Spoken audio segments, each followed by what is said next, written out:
Eto nga at si Tito, may dalang lutuing ulam. Diskartehan ko na daw kung ano yung mga gusto kong luto na gagawin. At ayan na nga, ginagawa ko na kung ano yung maisipan kong lutuin. Siyempre yan, nagisa ako ng bawang.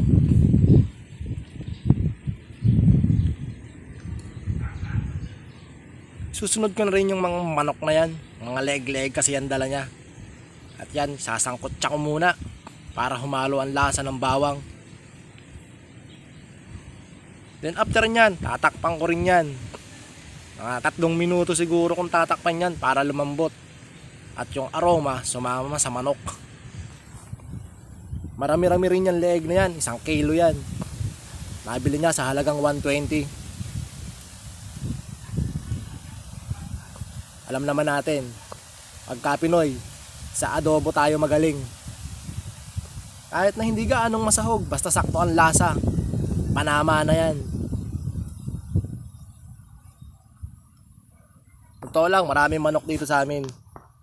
Kaya lang, sa kapitbahay yun, hindi sa amin. Nilagyan natin ng suka, maasim pa sa lola natin. Oh my God! Natin ng toyo. Toyo ng asawa nyo, lagay nyo na rin.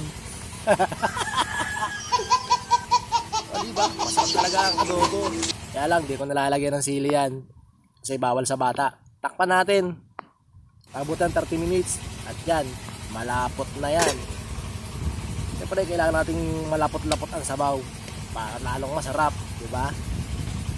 Alright, busog na naman ang tiyan. O ha? Ano na? Tara, kain na tayo.